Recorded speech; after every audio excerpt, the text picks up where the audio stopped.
Oke, puji Tuhan kita sudah sampai di tahun 2024 hari kedua hari kedua ya. Puji Tuhan, itu semua anugerah Tuhan ya, kita bisa melewati itu ya.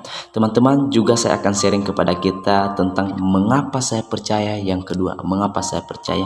Kemarin kan sudah yang pertama, mengapa saya percaya. Yang pertama, pernah nggak teman-teman berpikir tentang alam ini, atau lebih spesifik lah bumi kita ini? Pernah nggak berpikir alam ini kekal tidak ya? Dia punya awal nggak ya? Dia ini kekal atau tidak? Atau dia punya awal gitu? Mungkin kalau sudah kita pikirkan lebih matang lagi ya, kita belajar gitu ya, kita akan sadar bahwa alam ini punya awal. Dia tidak kekal sih. Alam ini tidak kekal. Dia punya awal gitu.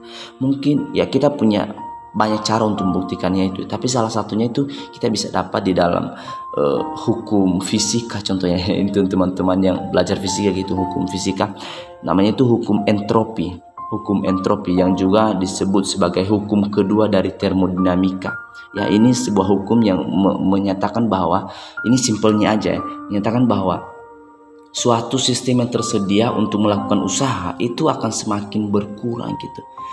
Energi itu akan makin berkurang. Contohnya gini, di dalam alam kita ini kan ada energi. Nah, sesuatu energi yang dipakai terus itu akan semakin berkurang, akan semakin berkurang dan ada dalam titik nanti dia itu akan habis gitu. Nah, ketika kita memahami ini, maka kita akan sadar bahwa bumi ini berarti ada awalnya. Kalau contohnya tidak ada awal, maka itu artinya seharusnya bumi ini sudah hancur. Karena dia sudah lama sekali sudah nggak ada awal gitu, kekal gitu. Maka seharusnya sudah hancur karena kehabisan energi.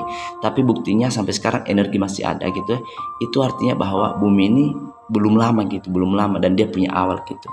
Karena energi masih ada gitu. Jadi itu salah satu alasan kita gitu dalam hukum entropi gitu, atau hukum kedua termodinamika gitu ya. Itu salah satunya gitu ya, kita bisa ambil dari yang lain gitu. Nah, ketika kita sudah sadar bahwa alam ini punya awal, maka kita akan lebih maju lagi. Kalau contohnya dia punya awal, maka siapa yang mengadakannya? Siapa yang, oke lah kita simpelnya, siapa yang membuat bumi ini, siapa yang membuat alam ini gitu.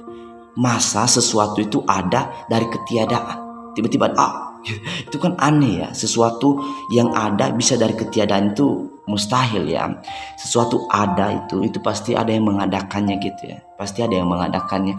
Dan kita yakin bahwa ketika kita memikirkan ini, bahwa pasti ada pribadi yang lebih besar dari alam ini yang mengadakannya, dan itu adalah Tuhan. Itu adalah salah satu pemikiran yang memberikan saya alasan sehingga saya percaya. Mengetahui realita bahwa dunia ini punya asal, maka itu memberikan konfirmasi bahwa dunia ini atau alam ini itu dibuat oleh pribadi yang lebih besar daripadanya, dan itu adalah Allah. Ini adalah alasan yang kedua mengapa saya percaya. Semoga ini bisa memberkati. Tuhan Yesus memberkati. Mari kita belajar teologi secara santai saja.